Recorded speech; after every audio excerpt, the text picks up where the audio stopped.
Housing market in Las Vegas requires a real estate professional that understands how to get your offer accepted, willing to go above and beyond for service and accountability. Hi, my name is Dan French. I've been in the real estate and financing industry for over 13 years. Most real estate agents struggle with answering their phone. Please call me directly, 702-557-6176. I'm available for all your real estate needs.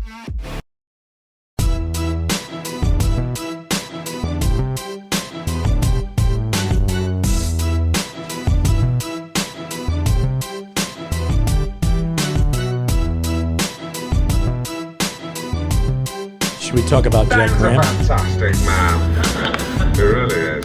Ladies and gentlemen, please welcome. And what is going on, everybody? This is Dan French, and we're streaming live here on a Saturday at 12. We got a lot of good information today. I got a couple of co-hosts here in with me today. You guys know this is Everything Las Vegas. Really everything with trending news and any exciting updated news that's going on in the world. Today we're going to talk about what's going on with Netflix and how you can't share accounts. We're going to talk about that. The housing market. We're going to do a little bit of housing market information today. Also, we're going to talk about the Super Bowl being here in Las Vegas, going on here next year. And also, we have Chris in here. Also, Steve. We're going to talk to them about, do you feel like I had my opinion on Wednesday, about if you guys thought they thought that the Super Bowl was rigged. I'm going to get their opinion on this and see if they're going to watch the Super Bowl and watch football in the future. So, without further adu, Chris, what's up, buddy? How are you? How you doing, man? Good afternoon, man. Fellas. Dude, glad to have you back. It's always a pleasure to have you on the show, man. It's a pleasure to be here, man. Yeah, and so Chris brings a lot of insight, in my opinion, to just different all facets of what's going on. He has a lot of different knowledge. You've been doing a lot of different things in your life, right? I mean, you've experienced or done a lot of different things with work. You know what I mean? Yeah, I would say that. Yeah. I have some sort of knowledge there. Right. Always learning, Yeah. always looking to see how I can, enhance that and more importantly, apply it. Yeah. I think that's the problem. We're not applying the knowledge that we get. So I want to say one other thing too is let's talk a little bit about you and what have you been up to? I mean, I know we did the Super Bowl. We actually checked out the Super Bowl together. What do you think about it? I mean, what else have you been up to? Anything? Yeah, so the one thing that I've been able to do is capitalize on for those out there, whether you're in real estate or if you're in the service industry, I strongly encourage those to get a Google My Business page because it's served me handsomely, right? And just with the reviews that I get, people looking at my page, and it costs you nothing. It's a huge deal though. Like when people look for something, anything, it's not just real estate, it's not anything, KB Home, right? They're going to look at the reviews, unfortunately, and say, hey, what are you guys really, are they taking care of people? So it does have an impact. I think it has a bigger impact on somebody like individuals as far as maybe as a whole as say KB. I mean, it's still a big deal. But as a real estate agent out there, you want to really make sure that you're getting good reviews because it's just you. And that all these things that go on, they think like, oh, well, this could be KB Home or what other company. Maybe it's somebody in the company that had an issue, right? If it's you, it's you, right? So that's I think that's a bigger deal especially when you're talking about reviews. So we also have Steve DeLois. That's me. What's up, buddy? How are you? How you doing? Good to be back. Thanks for coming back, man. KB Home. What's going on with KB? Traffic is picking up. I think there's a lot of people out there testing the water. A few of them are diving in right now, but I'm seeing 3 and 4 times the traffic that I normally saw a month ago.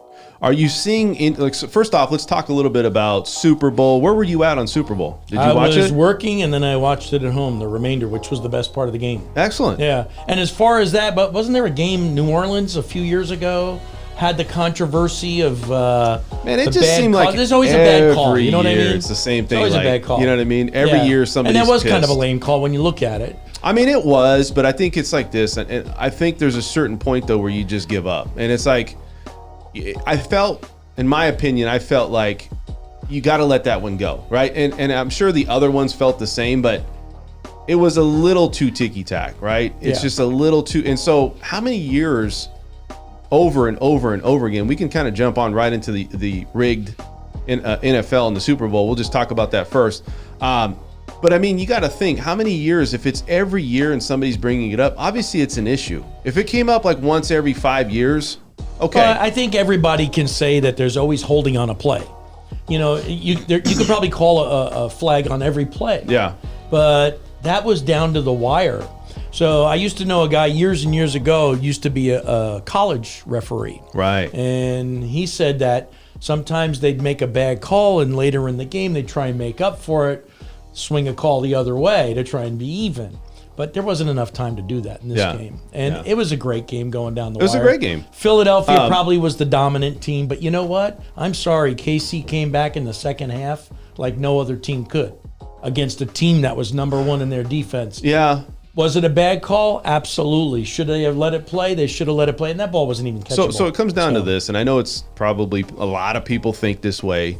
The big problem with the NFL, with a lot of sports, is that you have inside people trying to make things happen the way that they want them to be happening, right? Yeah. Is it rigged, right? As the referees, are they in NBA? We've seen that. Players, referees. I'm sure there is some form of it. MLB, they had the Astros, I think, for the World Series. Yeah. So do you guys think that sports in general with this Super Bowl, I mean, your opinion on it, Chris, do you think the Super Bowl was rigged at all? I don't know if I would use the word rigged, but I'll just say influenced. Right? Influenced. Yeah, influenced. And you're right. The ball was not catchable. So the call was terrible. Right. Right. Now, me being in sports, right, not on that level in any degree, but, right. you know, playing basketball through my high school years and just being involved in sports. You also, as a competitor, Philly was up, right? And if you are in the position to where you're beating an opponent good enough, that way calls like that won't really dictate the outcome of the game. Right. But it was such a close game, though. Yeah, well, if they would have stayed on their neck, stayed with their game, because they were basically dominant, right? If you keep that momentum. Up until the last quarter, and that's what KC's known for. Yeah, but no, don't let them do that, right? You well, I don't want to say they let them. Obviously, they weren't letting them do that. It happened, though. But it happened. And just execute your game plan. It's like a boxer that goes in there and is kicking somebody's ass. He gets in there, he gets a little bit, kind of relaxed and gets his ass knocked out. Right. Because you got relaxed, right? And let's just say the ref in a boxing match, just using this to tie this analogy in, did say, for instance, or the ref, because it's judges at that point, right? And the judges kind of sway it one way, and you're like, this guy was creaming this guy. Well, you gotta take them all the way out, at that point, right? Yeah. That way, there's just no room left for any error and any outside sources or influences to dictate the outcome. But it was a bad call. I think that's really what it was, just a bad call. It was a bad call. So, I mean, to influence a game that big as a Super Bowl, referee, it's not, come on. He sailed it out of bounds, right? Yeah, he did. Now, it'd be different if he was en route and the ball was about to hit his hands. Yeah, it wasn't and even a catchable ball. And it sailed, and let's just say it went this way, and that one little hold stopped him from being able to get it 100%. But he sailed it out of bounds. So listen, I look at it like momentum, and we talked about that, and it's like, okay, they shouldn't have let that run back because we saw that in the second half, go to the 5-yard line. I felt that Kansas City developed momentum, right? They did. And so maybe the influence that happens from these referees is because they see the other team coming back with the momentum, right? So they're feeling like, well, we don't want to ruin that momentum. They're challenging this. I'm not saying that they made that call for that person. I'm just saying, could that help influence some of the decision making that they're doing on the Never field? know. I don't know. Never know. Yeah, I would say. I think that's a great point, Dan. The reason why is because it's energy, right? Correct. And refs are human. Correct. Right? And they can also buy in unknowingly into the momentum, like, oh shit, these guys are coming back. And we don't want to ruin that effort. Yeah. We don't want to ruin that big crusade of them coming back on this team, especially in the Super Bowl. So we're going to really, I'm not going to say they're going to help out. But that's when they should let them play through. Well, you and I believe that. You know what I mean? Yeah. But it's the final game. Let them play through. Just like in basketball, there's a lot of lame calls in basketball too. But when you're in the final game, let them play unless it's so obvious. That was not obvious. Yeah, you know what I mean? That was not obvious. But I'm just glad that Philly lost because I'm a Giants fan. I want to bring this up too while we're on a Super Bowl, right? So Rihanna did their halftime thing. We'll talk about that in a second. Now I want to bring up. What was the controversy with that? Well, that we'll she talk. was pregnant, or that we'll talk. Liked We're going to talk. I just have a quick question on this before we go to the Rihanna situation. So, with that on the NFL, and Roger Goodell and all of the scrutiny that they've had on social media, do you think the NFL likes this because they're staying in the limelight, or do you think that they don't like the negative publicity that every year something is going down? I almost feel that they like it and they don't address it because people are still talking about the NFL. I think it's like still top of mind, right? It was a higher rated game than last year's Super Bowl. Right. So I think as the NFL league, the team owners love it. They don't care about I mean, look at half these guys are in controversy with, guns or fights or, whatever the case may be, drama. You know what I mean? It's top of mind, right? Exactly. Right? It's like, okay, yeah, the other things are going on. We got things getting shot out of the air. Yeah. But you know what? The NFL has controversy too. So we're gonna stay right there at the top, right? What do you think about that, Chris? Yeah, well, Conor McGregor has a beautiful quote. I don't know if it's his originally, but he has a quote that says, "I don't care if you hate me one week. I don't care if you love me the other week. I don't care if you hate me one week or love me the next week. Just make sure I get paid both weeks." There you go. That's it. That's actually a good one. That's about. It's one of the wonderful things he's said. So one of the many, in my opinion. But sums it right up. So I mean, we're all on screen here, so I just want to let you guys know. So with the whole situation on Rihanna, okay, we know that Rihanna came out and she had this whole dance thing, and she said she wasn't going to do the NFL. Now, the controversy that I see with people is being pregnant, right? Do you think that people should perform when they're in pregnancy stage? I mean, you can't really say you can't, but as a person, you couldn't get the full effect of what she does as a performer. So it's a 15-minute show and a halftime. What do you expect? You're not paying $500 to go see her 2-hour show. What do you think? You think they should have? I mean, is that like? I'm not saying we can say it's not acceptable. We know what world we live in now, but I'm just saying because you're getting things taken away from you as far as the whole experience you would have for like a halftime show. Should they look at that in the future and say we maybe reconsider that? Not because we're not addressing that. Yes, she is pregnant, and it's something we have to do. But you get what I'm saying? Like, should people have more? Because there was a lot of controversy on her not having a good performance on that show. Yeah, for me, watching it from I guess an observer, I would say that I'm not a huge Rihanna fan, but I do know that she's an entertainer. Meaning very much that she's a dancer. Right. I would say she's on a dancing as. I would say Jennifer Lopez, but she's a dancer. She definitely is a dancer. She's an entertainer. And that was obviously compromised because she's got, life in her body, right? And listen, I went on and there's so many videos that are making fun of how they were dancing and how they were all, sequenced. I don't know what the name of that is, where everybody sequence dances together. Yeah. But at the end of the day, it's like, I didn't feel, it didn't move my needle, right? I wasn't like impressed. I mean, it was like, okay, well, it's something, but we've seen a lot better shows on a halftime Super Bowl, right? And I think maybe she was compromised Justin that Timberlake? way. Yeah, Justin Janet Timberlake. Jackson? Yeah, right. I mean, that one sticks out in my mind for many reasons. But I mean, she's just there to fulfill the contract, right, or the agreement. Correct. And the NFL is the one that, hey, they're the ones who make the final decision. And if she would you disclose that to the NFL, and they were okay with that, then that's the NFL's issue. Let me say this. Personally, I think it's her choice. Okay. She's the one carrying the damn baby. I think it's her choice. And I think, if anything, people are going to complain, well, you got a baby in your stomach. That loud music probably isn't good for the baby. But she's an entertainer. So what does it matter? I think it's stupid that people have to criticize that crap. Let the woman, first of all, half the stadium goes out to the bathroom and getting more beer and food. Right. So nobody's even watching it. Only us idiots on TV are watching and saying, oh, geez, she's pregnant.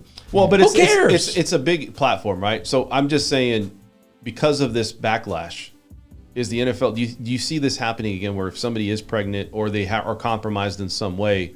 I'm sure everybody's got something, right? But I'm just saying, are they going to still put somebody as an entertainer on this position again, or you think this is like a one and done?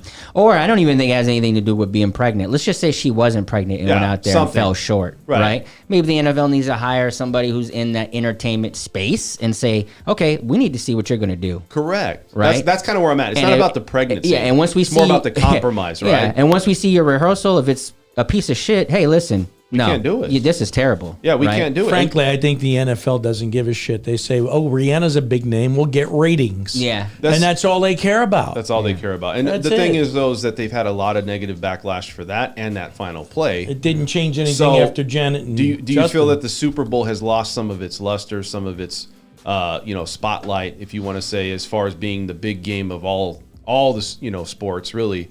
What do you think? I mean, do you think that this next year's Super Bowl is going to be here in Las Vegas? And we can kind of segue into that. Is next year's Super Bowl in Las Vegas? I think it's a lot of hype, a lot of good stuff going on. This is the other topic we're going to talk about. Do you feel like it's going to lose momentum coming into next year because of things that's happened this year? Nah. No. No. Solely for the fact that Las Vegas in itself is already a huge draw. Plus, it's the entertainment capital of the country. So you're basically coupling the two, right? Las Vegas with the NFL, probably the most renowned place on the face of the earth is Las Vegas in terms of entertainment. Yeah. And then you're coupling that with the NFL. No, I think it's going to be probably the biggest, depending on who's in the Super Bowl, right? Maybe that'll be manufactured, right? They'll try to make sure they get two good teams in there. But think about it like this. So I lost faith and confidence in watching the game, especially if I'm putting money on it. Have you guys lost faith in putting money down or just watching the game and thinking it's ethically going to come out the way it should come out? I think that's going to be the challenge. Right. On the next one is, what's the calls going to be like? What's the refereeing going to be like? 100%. Because I think the entertainment is a distraction and just white noise. Yeah. But I think it's the officiating is really going to be the top of mind for people. And yeah, are they going to be? Because from my understanding is the sports books did really well. They crushed it. Yeah. Right? I mean, we talked about it last weekend that they are gambling more than ever Yeah. on the Super Bowl. I want to say this, too, is that, we have Formula One coming here.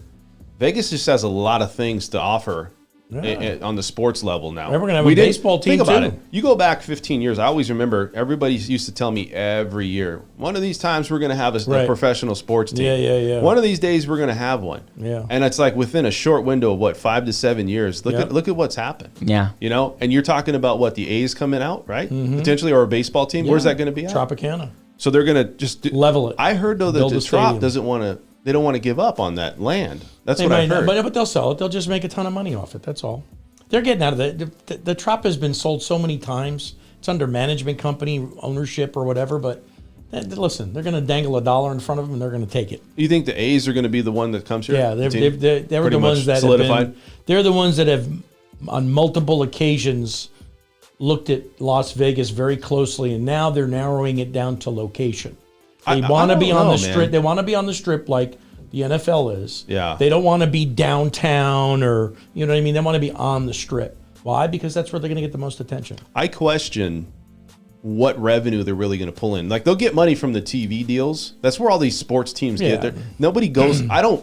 I can't remember the last time I actually went to a game. It's not that I don't want to go to a game. I just don't. It's not. No, but it pulls people in from outside the country. Correct. That's what Right. it pulls in. It's that additional revenue you get, not just from the gaming side, but the non-gaming Right. revenue Right. is what you're going to get from it. What do you think, Chris? I mean, you think that team, the sports team for the A's, if they come in and let's say that they take over the Tropicana, are they going to really bring in revenue? Is it going to move the needle down on the Las Vegas Strip? Because- 100%. You think so? Yeah. Even Well, how though many it's games do baseball. they have a year? 180? Yeah, 100, 150, let's say, in season? But there's so much other thing. There's so many other things to do here. Yeah, right? but- why but- would you want to attend? Like if I'm here, you got right across the street, you got a football team, you got a hockey team that plays, and also over at the T-Mobile, right? And that's exciting, I would say. And then you got a baseball team over there. I guess the question is, with all these things in such a central location, including the Strip, why would anybody make time to go unless you're just a fanatic? And I mean, we've talked about fanatic, but well, you're thinking as a local. right. But when you're a sports fan coming to Vegas to see a national baseball game, that's a good. I've known people who've driven to Arizona to watch baseball Really? games. Yeah, California. Dude, I know think- people many times go and see Angel games, Dodger games. Absolutely. Have you and been- those you- are locals. You've been to a baseball game. Many times. Yeah, you? I have, yeah. I mean, I feel they're boring. I've been to a 51s game. Yeah, have you really? I feel they're boring. I mean, I don't know about you guys. I'm not saying It's an event. It's an event. I just sit there and I start. Look, in the world is we boring. have, we have a phone in our hand 24/7 Yeah. for a lot of us. There's a lot of distraction. That's why I say baseball is a very slow pace. I know they've sped it up recently, Yeah. but it's a very slow paced sport, right? Football's slow, but it's not, right? It's like really there's only like I think the 13 to 15 minutes of the actual game that's played, but they still kind of keep it moving. Baseball just seems like it's a very drawn out, still lengthy type of position. So bringing that into there, but when you got a team like the Yankees coming in town, yeah, when the Yankees go to anywhere, they fill seats, and that's what the Major League Baseball wants, is they want seats filled. Why? Because they're spending all that money to build these stadiums. How's the city benefiting from it? The teams are benefiting from, like you said, all the rights for TV and all that stuff. But how does the city benefit from it? Right. You go to a Chicago game. There's not many people in the stadium. It'll be full. It's going to be interesting. You think so? 100%. Really? Absolutely. Yeah. Yeah. I think people visiting are just going to say, "Oh, I got tickets to the game. You want to go?" You know what I mean? Yeah. So let's go back to the Super Bowl situation. So what do you guys think? I mean, you think we're going to have it next year? Is this going to be a banner year? It's going to break records as far as having the Super Bowl here because it's Vegas, and you think break records how? Just volume of gaming revenue, not just revenue in general. Yeah. Is it going to really push all of the hotels Absolutely. to the max capacity? Absolutely. So I did read something. I hate that I don't have the article, but it said that they're in the nicer rooms, like Venetian, that they're already sold out. Really? Yeah, Venetian, Formula One's booked MGM. up, everything. Yeah. With everything that's They happening. they said the Super Bowl's already booked out. Really? Yeah. Yeah, absolutely, dude. See, and that's crazy. That's a complete year from now. And I understand it's not that long. Have you ever cruised on a cruise ship? No. Try booking a cruise ship at the last minute. You'd be lucky if you get a Get a balcony place. room. You'd be lucky if you got to get, remember too. People are also booking them because they're going to resell them too. Yeah, that too. Yeah. There's a lot of Are that. you guys going to watch the next year's Super Bowl? That's the question. Yeah, With everything that's absolutely. going on, are you going to watch it, or are you pretty much done with it? That was pretty bad this year. I mean, I've seen worse calls. You're going to feel it out probably over the year. Yeah, we'll see. I mean, but the fact that it's here in our home city, that has a lot to do with it. That will sway my decision, but It depends on the teams too. and it does depend. You get two lopsided teams, and it's going to be a worthless game. That was a good game. That was a back and forth game, a very offensive game with two high profile defensive teams. And I think that's why there's even more outrage, because it was a good game, and then that lousy calls that screwed fucked it up. Yeah, Yeah, you know what I mean. Screwed it all up. Yeah. I'll tell you what. It took the sail off of my sailboat, right, or the wind out of my balloon, or Yeah, whatever. or whatever. Yeah. Didn't flip The your hair, pancake. it took the hair, or whatever I have, off of my head. And I was just Hair, literally. Oh, so that's the the one one hair. you got. one hair left. I got a crew cut after that. So, I don't know. I'll be, like I said, I think I'm going to feel it out. I'll tell you the truth. I probably will highly consider not watching it. Not because I don't like football. It just seems like there's always controversy. Every year it doesn't get better. It feels like last year the games are good. Do you go out of your way though to watch the Super Bowl just in general? I mean, do you like have a party and invite people? Yeah, I mean, over? I enjoyed it. Here's the thing, though. Every year, it seems like it tails off on quality. The game is good, but just Yeah. the overall experience and what you're dealing with, the quality seems like, it's like a fat cat. You got the NFL where they're making money, just like you said. They're just putting a name out there. At this point, they're too big to fail. It doesn't really matter what they put out. They feel they're just going to get whatever they need with the ratings. You're going to lose people like me, though, that are looking at these things, and I wouldn't say on a microscope, but definitely closely, and saying, is this something I really want to spend 3 or 4 hours on? And think about it. We spent 3.5 hours on that game, and all of that ended with that last play. And it just wasted that whole build up. You got the halftime show, which was shit. Excuse my language, but it was, right? I mean, I didn't like it. It was boring as shit. So anyways, I don't know. The quality may be coming off. Maybe they're going to change it this next Do year. you have a favorite football team? I don't. I played fantasy football. I know a lot of the players, right? I know, and again, it comes down to betting. Sports to me is only fun if I'm betting some money on it. If I'm just sitting there watching it, I'm not like a fan or a fanatic out there like, I really have to get into this sport. Like I don't wear my jersey and all that shit. I'm just not there. So I don't know. Well, it's going to be very interesting to see what happens with Las Vegas and how this whole thing comes full circle. It's not going to change though. People, it's like you get they're programmed. When you see this shit, when it's early in their years, like when you're a young kid, your family's instilling your team. You got the cheeseheads, you got Vegas, you got this, you got that, the Rams, whatever it is.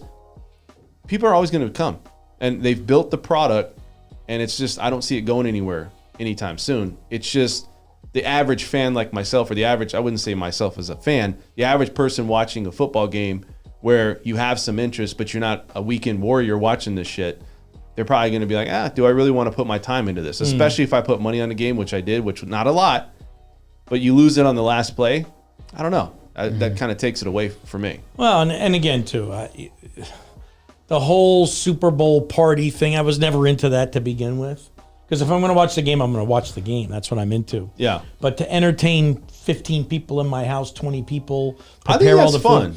It is fun, but not my cup of tea. Okay. I'd rather be watching the game by myself or with my wife, I actually went over to Chris's house. Camaraderie was there. I appreciate you bringing me over. I mean, it was great, man. It was a good experience. Everybody was just hanging out and talking, and it was good shit. So, but how many people were paying attention to the game, though? You were socializing. After that play, nobody was. Yeah, right. And during halftime, nobody was. Yeah. That's what I mean, right. So let's keep moving. So let's talk about what's going to happen. So Super Bowl, move on. Let's talk about what's going on. This is another big topic that we want to discuss because I think it could start happening with other platforms. So Netflix came out and stated that they're going to eliminate people getting their username and password to log in as somebody else to use the platform.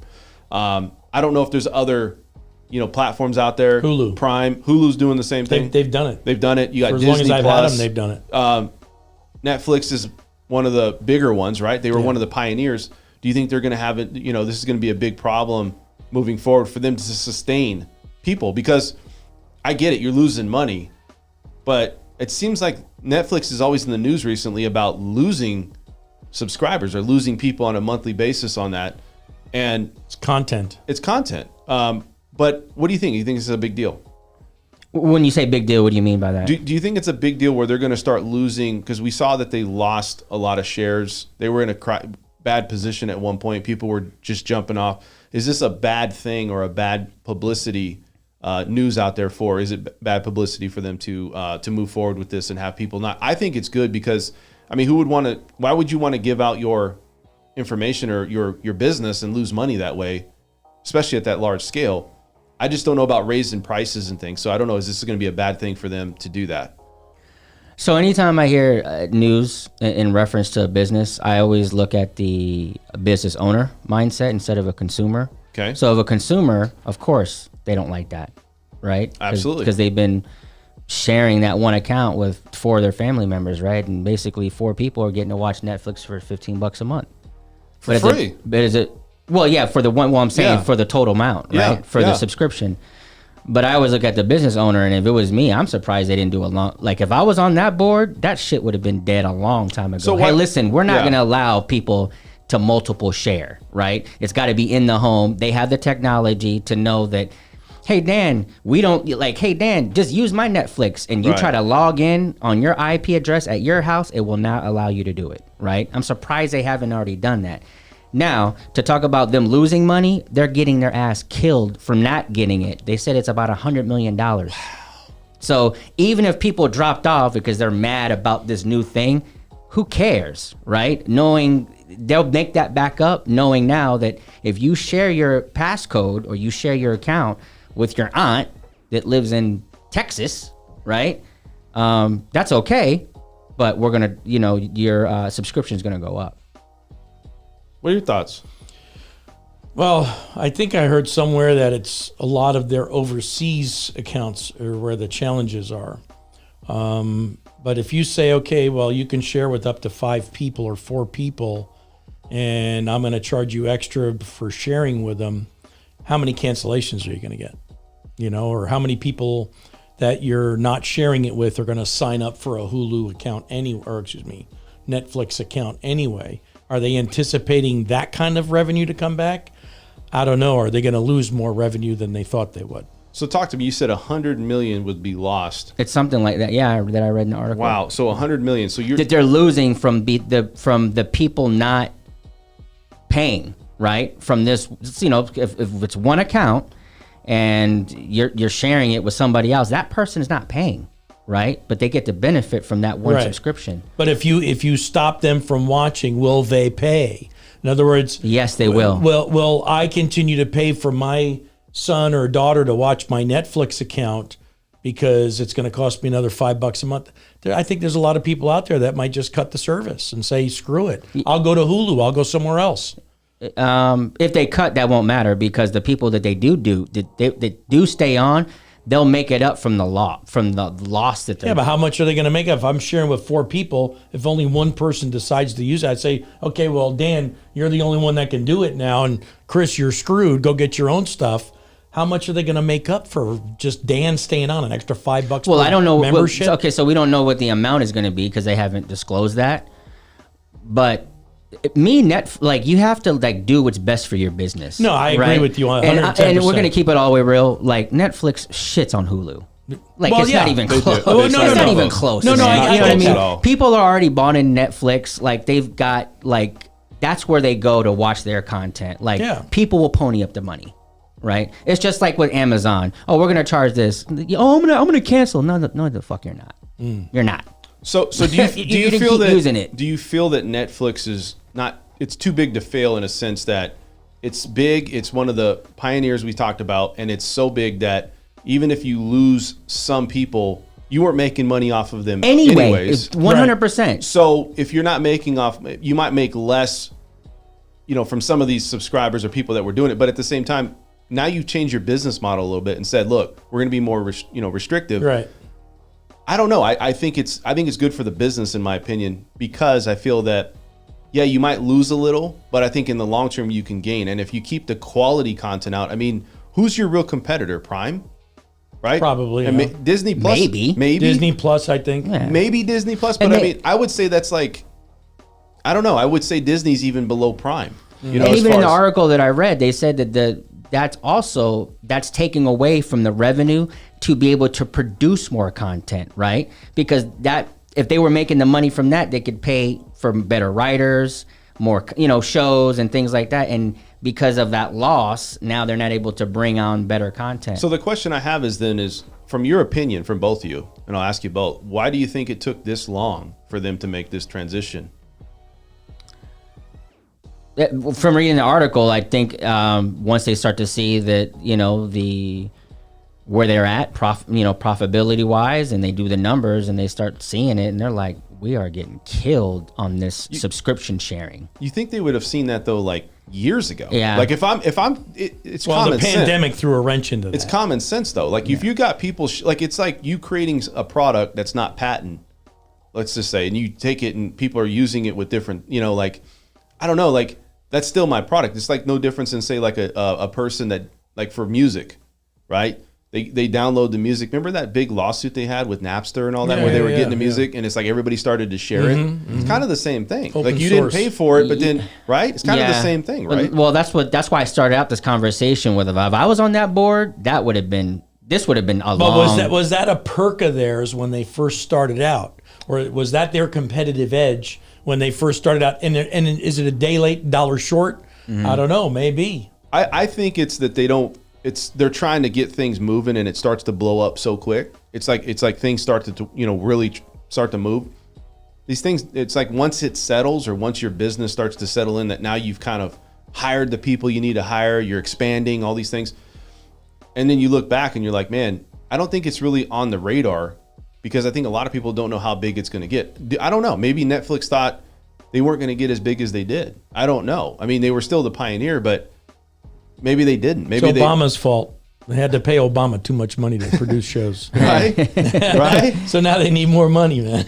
I mean, that could be on the table. But that's probably what it is they do have a quality content, but in order to keep that quality content going, they do have to pay. Right. And in order to do that, where's their revenue sources coming from? And if I have a leak in my bucket, I better plug those holes. Plug that up. Yeah, you know what I mean? That's a smart business decision. But is it a day late, a dollar short? I don't know. Here's the other thing. You look at the music situation, we can compare it. So they had bands and other musicians coming out saying that on this Napster thing, back to that when that happened, they were losing money too, because you have CDs, remember CDs at the time? Right. And they had music things that they were putting out. That Well, they a were lot of losing money. musicians lost their royalties because of that. Because it was an open source. I can send to you, you can send to 100%. me, and nobody makes any money. So that could be the same thing for the movie situation. Producers are producing money, they're losing money. Maybe they wanted to gross a certain amount, or we're getting paid for a certain amount. You think to they pay would them. have figured this out years ago? Because That's I what I'm remember thinking. streaming only used to be in a hotel. Mm-hmm. You go to a hotel, you pay $15, you get all these channels on TV. That was way before streaming was what it is today. But they should have thought of that shit a long time ago. 100%. So that's why I say, was that a perk for their model when they first started to compete with, Hulu's or Prime or Almost like a Disney branding position? Yeah, was it their perk or their edge on everybody else? Well, yeah, you could share with 4 other members of your family. So it kind of influences them, and they're probably thinking, all right, we're going to give this a certain period of time. And Right. maybe this could be something they thought about. And it's like, I think they realized Once- it during COVID, though. yeah, once That's they when it control, happened. because people were staying at home. Correct. Thoughts? Anything else? No, I think that's, at the end of the day, I don't think it bothers. Like when I read it, I'm like, oh, I'm surprised they didn't do it longer. Right? Yeah, I don't ever go into like, oh, that's crazy, I'm gonna cancel. I don't think like that. I felt the same way. Yeah. I did. All right, so we're going to keep moving. Let's talk a little bit about what's happening in the housing market. So yes, we do talk about what's going on here in the housing sector, and just in all sectors in Vegas. We really try to delve into that. But today we're going to talk a lot about what's going on with new homes and what's going on with the rents. Right, rents have increased. So I want to talk about that. So Chris, I'm going to start with you first. So the rental sector has increased here decreased in Las Vegas. It was increased over 20% last year. Crazy amounts of rent. And we all know that in the housing market, right? Usually if housing prices are going up, so do rents. Now we're in a different world, I would say, where you have mortgage rates still, fluctuating. Prices are coming down on houses for overall. I think we're at like 425, a little bit above the national average here for homes, but yet rents are coming down, which is a good thing, right? So it does follow what's happening with the market. Now I feel like we've plateaued a little bit, just maybe for a short term, for the housing section, right? What do you think? Why is rents coming down? And obviously that's a good thing for Vegas if you're coming here to live, right? Yeah, I would say that there's an abundance of places to live. For one. For two, I don't know about you guys, but especially in our area, there's apartments being built. Like, crazy amount of. I mean, they're building apartments like they're building gas stations. Yeah, it's crazy. I mean, it's like It's shit, nuts. right? And so when and not to mention that you have the homeowners that have these homes that have delegated that responsibility to the property managers. Right. And if your home has been, you're paying that mortgage, right? Or if it's paid off, even if it's paid off, that property's not producing income for you. You've kind of missed that. Okay, it was fun. We were able to upcharge on the rent, but now it's coming back down to reality. And just from personal experience, helping out a client, hey, my cousin needs a place. Can you find her one? We went out one day. There was 3 of them. Called up the realtor. Hey, you have any applications in on this one? No, I don't. Sent it over, and she was approved in like hours, right? Wow. And they did like, if she signs a 13-month lease, we'll do for 1 free month. Wow. Right?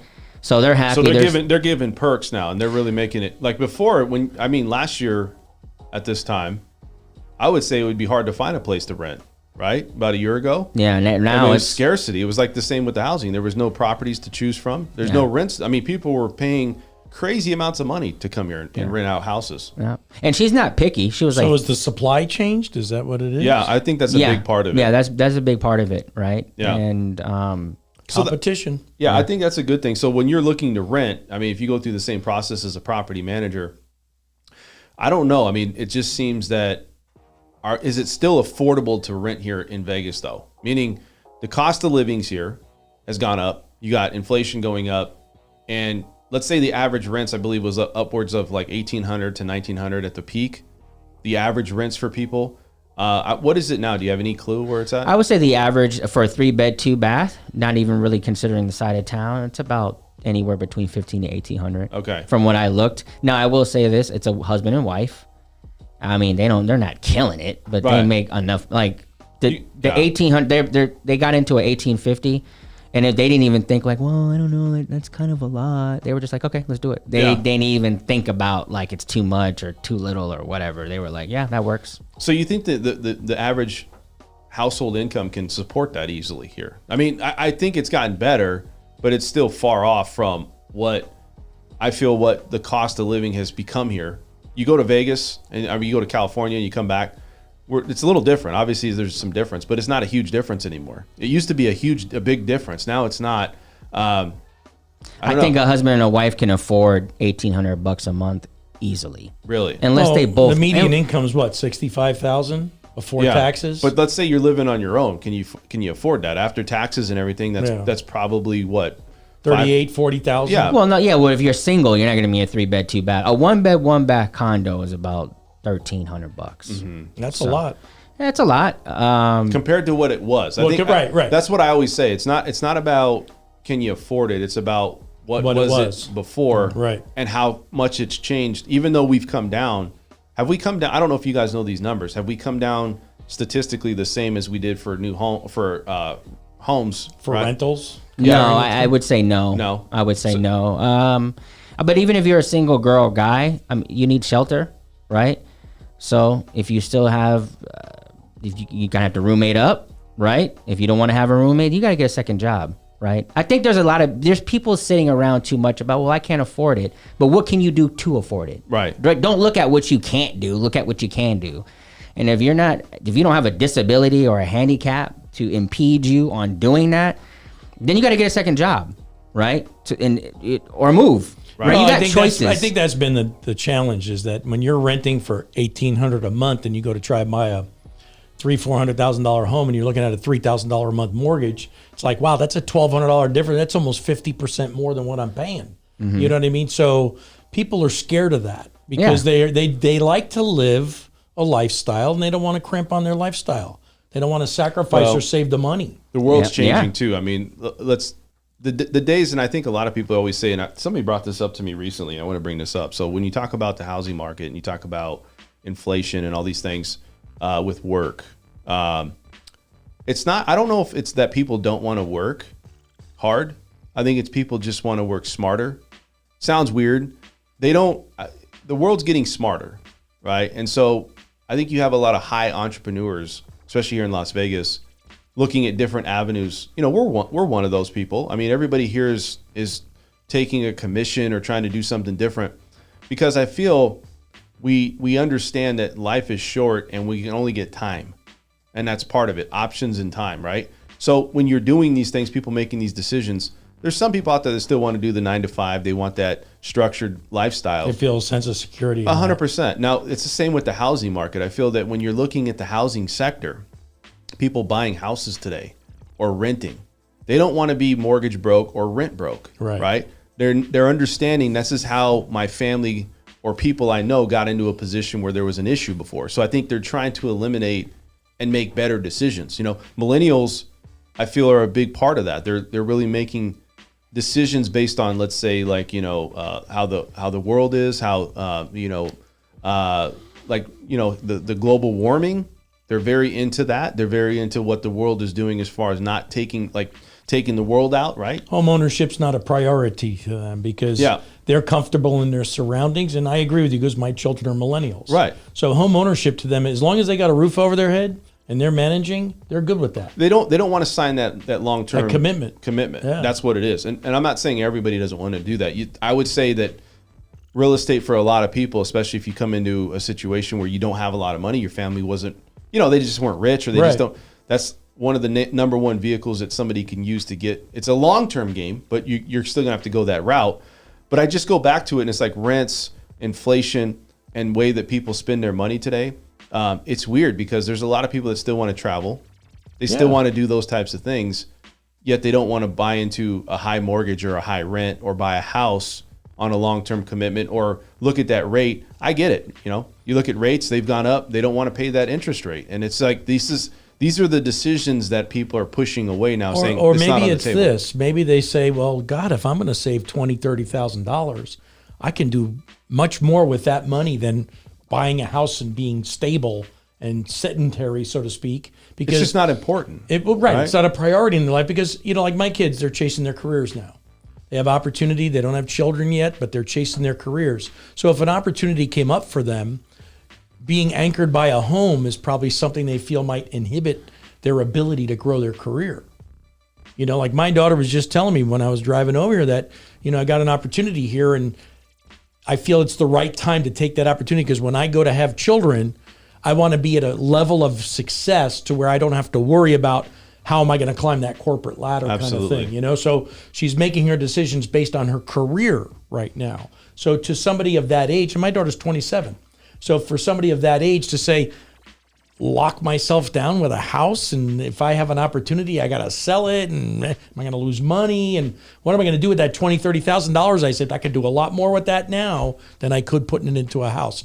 But they don't have that long-term vision yet. I think you get that maybe when you have children, or maybe when you get into your 30s, you start to realize, you have a value in having that home ownership to your family or to your lifestyle. So like the pandemic made everybody realize, wow, being home is valuable.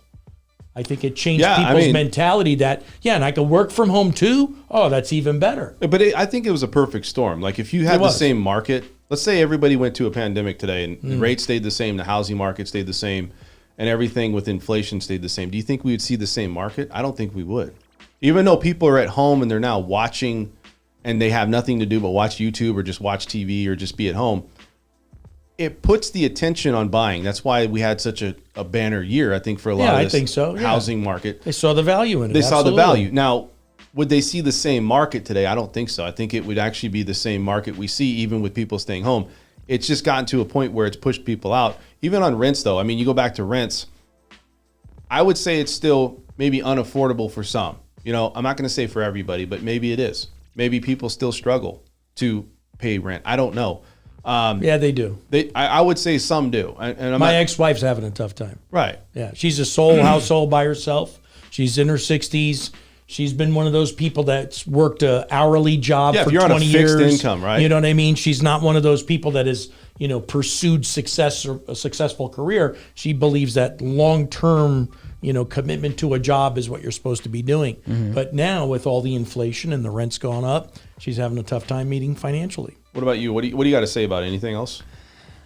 No, I mean, outside of someone who is, older. I don't want to say old, but Right. older. Watch it. They're on a fixed income. That's a little different. Right. Obviously, they're on a fixed income. But that's a lot more people nowadays. A lot more people are getting older and on fixed incomes, and there's a double-edged sword there. It's kind of like Social Security. They fight over Social Security all the time because now you've got more people on Social Security than have ever been before. And that was they call it an entitlement, but everybody pays into that. Whether it's equally or not, but they just raised the level where you continue to contribute over a certain amount because it's capped at like $136,000. They want to raise it to like $165,000 that you continue to contribute so it doesn't go insolvent.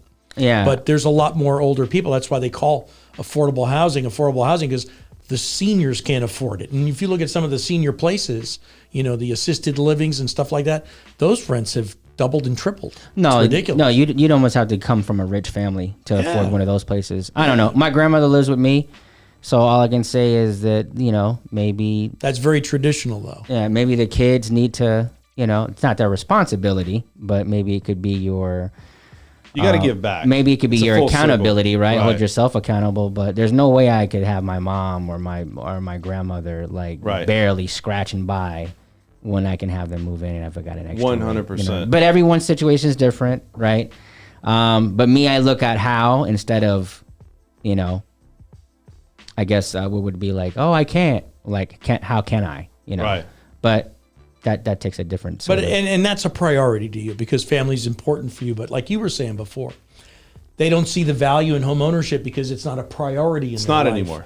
So to them, it's just as easy to rent and go on to Here's the thing. next one. The internet also can show you statistics of things and history and when we had crashes and what your parents went through or their parents and their grandparents and how rates have gone down and now have gone up and how prices of homes have gone up crazy amounts, especially here in Vegas, and now gone down. I think it's just the fact that people are better educated because of what they have at their fingertips. Right. And they're making decisions not based on emotion or impulse. They're making it based on long term. Do I really want to do this? Right. If a market's going to crash every 10 years, do I want to live through that and own a home? Right. Yeah. And I think that's a part of the decision making. I still feel that buying a house is never, markets always come back. But That's again, right. when you look at the situation, every generation's different. Every generation has a different thought, has a different way of how life is perceived.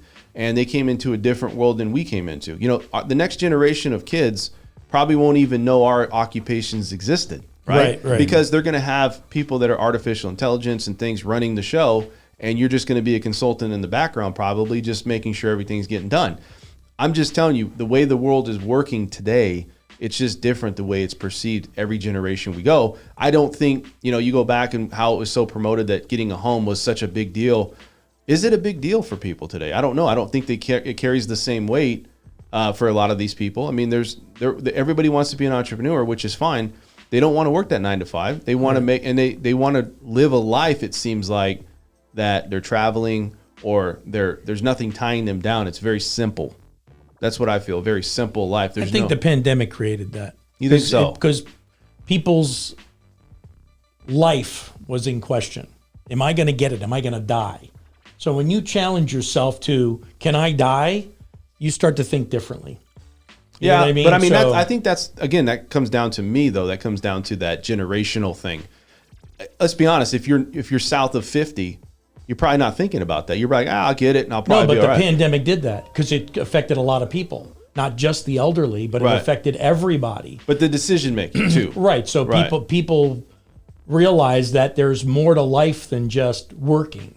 Correct. You know, so I have to have a work-life balance, and I can do that from home now. So their priorities have changed. And look, Bob Iger just came out today and said everybody in Disney's got to come back to work 4 days a week in the office. I mean, but he said 4 days, not 5. Mm-hmm. It could be, let's say it's the pandemic. Let's say it was 9/11. Let's say it was the crash. Right. I mean, there's been a lot of things happening. My buddy calls them black swans. Yeah, black swans. These things, because it's in such a short window with our generations, maybe it is affecting.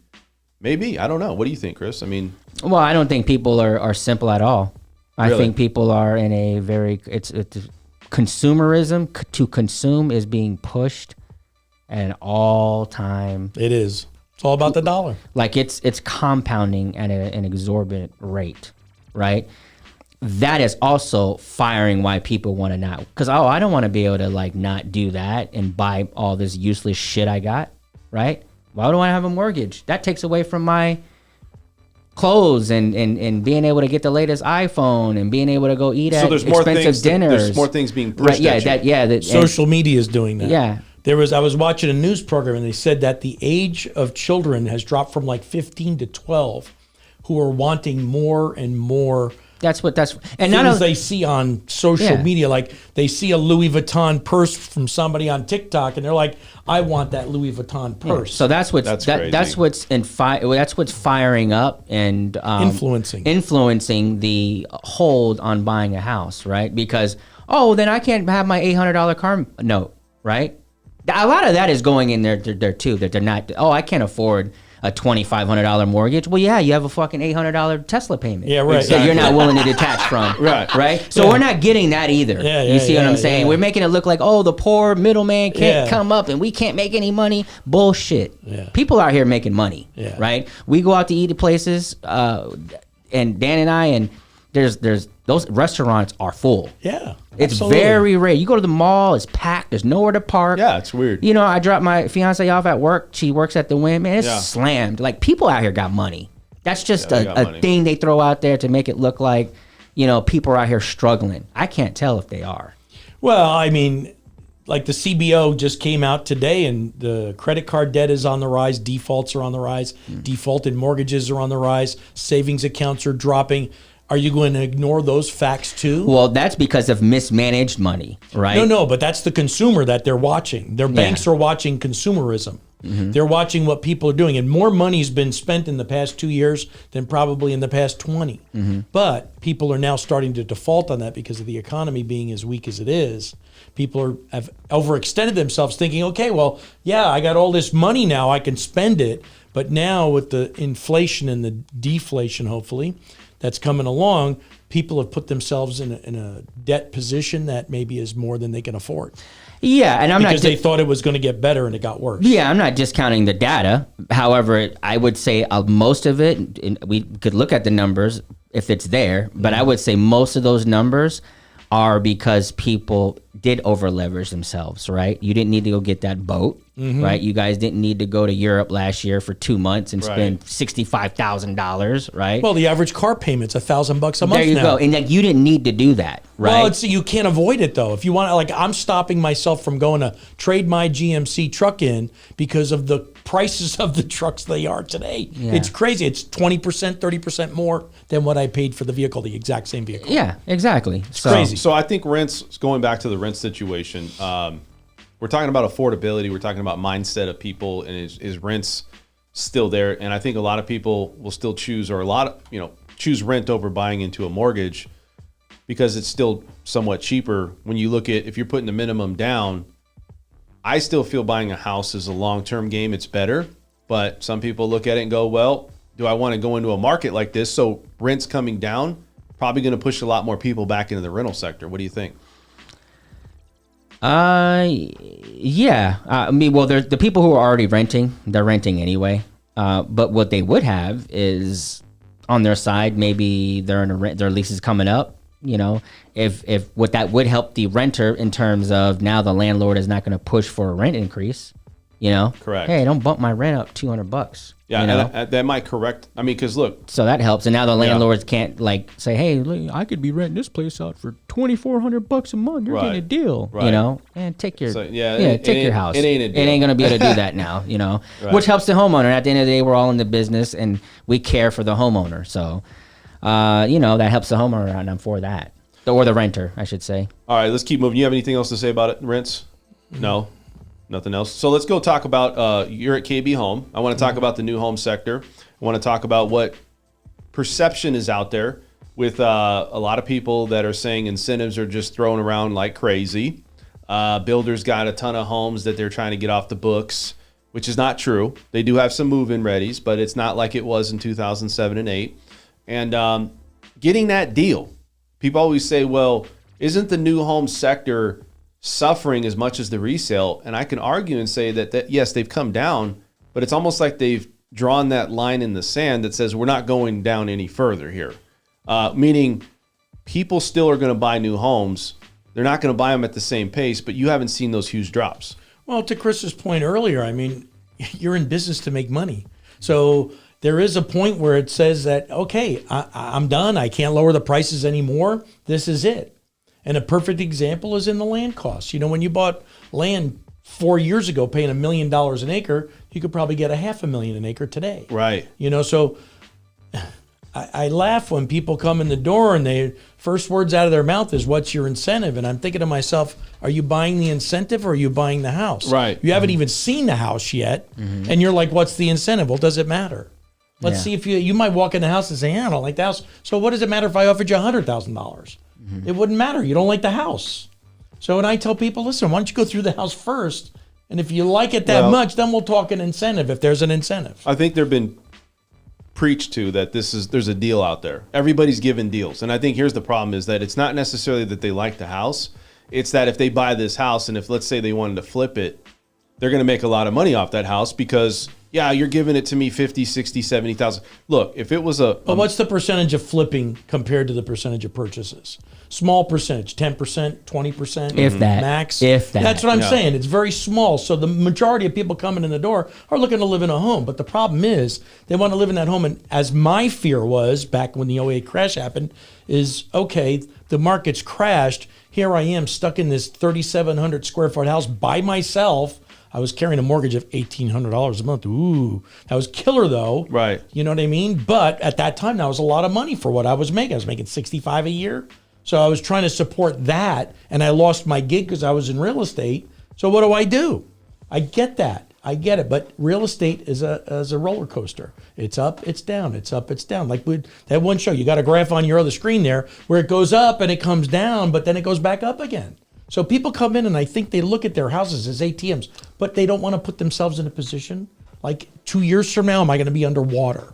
Because they don't know if they're going to be selling or, having to move. Well, even if you get a discount. So I always tell people so I have people that want to make offers on houses and stuff, right? And you're like, well, if you're going to make an offer on a house and you don't think that this house is what this value is, make it what you think it is. And listen, the market will tell you what it's worth. That's right. If you go and you make the offer and they're like, no, if you get a seller that's desperate, maybe they meet you halfway. Maybe they take care of it. Hey, but you're taking a position that says if you get an offer accepted and you're making an offer on a house and you're worried about is it going to continue to decline, you're still making an offer that has the curve for the decline, right? If you're coming in and let's say you're offering a house at a resale home at 500, and you think the value or you think prices are going to come down another 40,000, let's say, and you offer it at 460, you still bought the house for what you think it's going to be. It doesn't matter at that point, right? So I think there's a mindset there. It's like, well, it's 500, and I think it's going to keep coming down, and I'm just going to wait. Is that just an excuse at this point in this type of market, or is it people just really want to buy but they don't want to commit? Because I feel if you really wanted to buy a house and that was really your issue, you're going to figure out a way. You're going to still make an offer. You're going to still, hey, let's make it on the curve. Let's talk to the seller and see what they're willing to do. Let's just slam it. Let's get it in there. I don't feel a lot of people are in that mindset. It's all talk, but there's no follow through, right? It's fear of missing out. Well, it's not. I wouldn't say it's fear of missing out. I think it's they're talking a big game, but they're not backing it up with some of the things that they do. They'll come to you and be like, hey, I want to use your services. I want to make an offer. I want to do this. Okay, great. Well, 3-4 months down the road, you have all these things going on, properties are going out, whatever. They're not making any offers. Everybody's doing that right now. It's all looky-loo. Window shopping. It's big talk with no follow-through. Not everybody, but a lot. And you got to, like Chris made a good point. The other day I was talking to him. He's like, you really got to narrow down what they're trying to do. What's their agenda, right, Chris? And you were telling me about it. It's like what's their why, right? Well, there's certain keywords and certain things that you have to, in this market, you really got to bring out those sales skills because there's too many people that act like they want to buy. They say they're going to buy. Spin your wheels. And they're just sitting there. They're just wasting their time. Yeah. You talked about it. So some of the things you want to talk was like, hey, talk to me about like some of the things that people probably should go over before they're considering making an offer like we talked about. Yeah, so that just comes down to, because, when people are coming to a real estate agent, they may think like, I'm just coming to them for a price, right? Yeah. And I think that real estate agents need to uphold themselves to a higher perception of ourselves. And I'll give you an example. If you went to a doctor and you said, my knee hurts. And he said, okay, well, here you go, take that, right? That's what the perception of a real estate agent. Oh, I want to buy a house, right? Okay, when do you want to go, right? And the real estate is out and the agent's out there trying to show a house. You have no details, right? Right. Back to the analogy with a doctor. Hey, my knee hurts. Okay, how long has it been hurting? Does it hurt in the morning? Does it hurt at night? Did you fall on it? Right. Yeah. Did you have an accident? Right. Did you play sports? Yeah, have you gained weight? Right. Yeah. Right. What's the root? Do you have arthritis in your family? Right. He's going to diagnose why and come to a reason of why you have this knee pain. And then he may refer you out to a specialist, depending on what the result of the diagnosis came from. Us as agents. Hey, man, I'm thinking about buying a house. How long have you been thinking about buying a house? Oh, I've been thinking about 6 months. Okay. So from that time to now, what has been the motivating factor for you speaking with me now? Yeah, and the other thing too, Right? It's and here's my thing is that why haven't you found a house or considered finding a house at this point? What stopped you from within 6 months? Because now you're trying to say you're not trying to call them out, but look. No, but see, I think that's the problem with real estate agents. They're too worried about like, well, if I say this, then they're not going to use me. But who gives a fuck, right? You need to be a professional, right? Because when a doctor asks you hard questions, right, but that's a good doctor, right? And I think that real estate agents are perceived as order takers. right? And they're not getting a diagnosis, You need to be right. a professional, just like a doctor is perceived as that, and just like an attorney is perceived as that, right? Okay, let me ask you this. When you say you're looking for a good price, what does that mean? Because that's subjective, right? There's some people that would buy that house at $650 right now, right? If I told you that house is $650, what's the reality of it being a reality for you? Well, Right? it comes down to this. And then Yeah, people also yeah. aren't getting, then real quick, Yeah. people aren't getting timelines either. Yeah. Oh, well, I'm going to wait till the market is drop. Good Okay. stuff. Who's telling you that? Yeah. When's that? Yeah. By Like the when time you do that, it's too late. yeah. When the market drops, explain to me on that. Cause so I can know how to better serve you. When you say market drop, walk me through what you mean by that. So going back to your You're situation. a 10%er, by the way. Yeah. Let me go back here. I want to say this. So the problem though too is that you're so thorough and detailed and you have these right questions that you're asking. Same if you go into a new home. That's new home sales. all Right, the it's way. new home sales. People retract because I think a lot of people want to control the narrative. Yeah, they they want to do. control the process. They want to control when you go out, how you go out. If I don't want to make an offer, you're going to do what I say. So I think part of that though is you can be a professional and be somebody that diagnoses the problem with them, but they got to be all on board. They got to let you control the narrative. They got to let you control the process. If you don't have clients that are willing to do that, they're going to have an issue, right? And I think that's where the fall will be. Well, they will let you do that if you have power is being able to lead somebody without force, right? And if they look at you as a power professional, they will do what you say, right? No different than if I needed you to fight my case for I'm getting sued. I'm not going to tell you how to fight my case. I'm going to be like, hey man, You're hiring that attorney to do it. like I don't know what to do. Like Right. what should I do? Right? You need it. Hey, listen, I need to know everything about this case so I can know how to win the fight. Right? And if you don't disclose that to me, I get blindsided. It's going to be a problem. Right? I need you on board. Same thing in real estate. Hey, listen, in order for me to get you, based on our conversation, your desired outcome, these are the things that I'm going to need to know. Right? If you're not looking for that, right? You're just looking for someone to open doors. There's plenty of those real estate agents. There's a couple of people who just got their real estate license probably Right. about 2 weeks ago. But I can make an argument. I'm not saying I would want to work with a professional like you, right? Or somebody that's going to handhold my, take me through the process, hold my hand, help me out. There's some out there though that want to control the narrative and control the environment. So what I'm saying is when you do that, some people retract and they don't contact you back, or they feel like you're too pushy, or they feel like, hey, I got to be accountable. That's a big word, accountable to somebody because they're accountable to me. Now I got to give them my full attention, my full process of working with them. And some people look at agents that they're a dime a dozen. One person does the same thing as somebody else, as somebody else, as somebody else. I'll find another one on the next corner. I think that's the issue, is that the value that these people think of agents in general is not there. Even though if you listen to Chris, Kind of like car salesman. yeah, Yeah. listen, Yeah. when Yeah. you listen to Chris, Yeah. he's a professional. Absolutely. Listen, I would work with a guy like Chris, Absolutely. because he's going to ask and he's genuinely wants to know and care about. He's interested in what I want. I out of- need. Yeah, exactly. But there's some people out there that don't want that. They want to just do it at their pace, brush over it. You know what I'm saying? Or they're know- led by their commission check. Right. I know what you're saying. Yeah. However, I think they think that. Like people don't really, we have to meet people where they are to take them where we need them to go, Yeah. right? So they may seem like they want that until they come across somebody as such, like one of us who are Right. going to, like, damn, you know what? I thought all real estate agents were kind of stupid, right? This guy just changed my whole perception, right? And that's, as a professional, you don't get wrapped up on what all these other agents did. Right. You just know do what I your mean? thing. You just do Be your you. thing, right? That's and it. then hopefully through that, through my delivery, through my training, through my knowledge, and through my presence, I've been able to bring this guy who thought he wanted to take control. How can I want to control a situation? I don't even know what I'm doing, right? Why am I giving this real estate agent so much pushback? Let me work with him, right? Because through that questioning and through that skill set, he'll arrive at that sooner or later. Well, people don't understand the process either. Yes. So, like, I get a lot of people come in, and the first question I'll ask, well, have you talked to a lender yet? Well, how do you know how much you can afford? I mean, what monthly payment are you comfortable with? Right. And when you say, well, at this price point, you're probably going to be with minimum down $3,000 a month or more. And they're like, $3,000, I'm paying $1,200 a month in rent. Well, have you saved up money?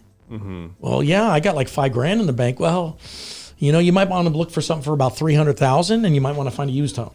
Because that's really what it's going to take. So they need to be educated first, and that's the problem. Is that a lot of agents, not you guys, but the majority of agents that are fairly new that haven't gotten the experience yet, just plop them in the car. Like when I first started the business, I had a senior agent in my office saying, "You got to put them in a car. You got to take them out." And I'd be like, "Why would I put somebody in my car, waste my time and money and gas, if I don't even know what they can afford, if they can even afford anything?" Right. I'd always get them pre-qualified first. Say, "Listen, here's the first step. We need to know how much the budget is. So we need to know what you're comfortable with. Let's get you qualified so we know what to look for. Well, you thought you could afford that much, but realistically, you're not comfortable with that. Let's get you into a home that you're comfortable with." Yes. And Yep. let's search for those types of homes. And then if it takes us a year, we'll take us a year. But that's what we're going to look for. So we got to end the show. We've been over an hour, so I want to get rid. What I want to say is this. Thank you guys for coming on. One last thing is misconception in a very short, concise answer. Is there a misconception out there for people thinking that when you go to new homes that everything's on the table, right? There's a lot of people that think that you go to a new homes. It's what their friends are telling them. "Oh, you can get a deal now." No. Okay, maybe but it's some not you true can. then. No, not necessarily true for all builders. It's we're a business. We're in money to make money. Right. You know what I mean? We're not going to give it away, but there are some opportunities for some builders that have standing inventory. They need to get off their books like a car lot. After a year, you own that car. You're going to give it away as best as you can to get rid of it.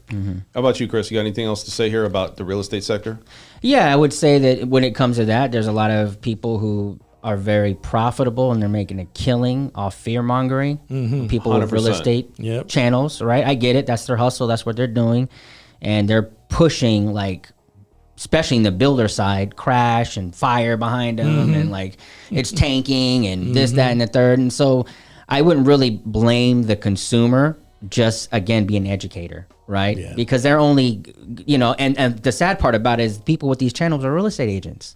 So in their mind as a consumer, they're like, well, I listen to this guy has a channel. Here's the problem is real estate agents start to delve away from being a real estate agent and they want to be a YouTuber. Celebrity An YouTuber. influencer. And now it's like, wait a second, I'm getting all these eyeballs on me. And that's when that ego things start to come out. Like, wait a second, maybe I missed my calling. Maybe I'm supposed to be a TikToker. It's like fear. Oh, shit, I didn't realize that people like fear. Let me Right. just only talk about that. They start making money on ad revenue too. Yep. Yeah. Then they see a second revenue source and they're like, "Oh, well, I don't really need to do as much real estate. I can do this." Yeah. All right, guys, that's it. We're going to end the show. If you guys have any questions, definitely hit us up. Have all our contact information. I'm going to put Chris's contact information. If you want to see him as a real estate agent or meet with him, definitely hit him up. Everybody, there's more than enough business to go around for everybody. Absolutely. If you guys want to go see KB Home over here, Reserves at Copper Ranch, you can go over see Steve. He's a great guy. Yes. Right? So I appreciate you guys. Like the channel, subscribe, show us some love, and we'll see you guys at the next show. We're out of here. I'll see you guys on Wednesday. All right, everybody. Thank you.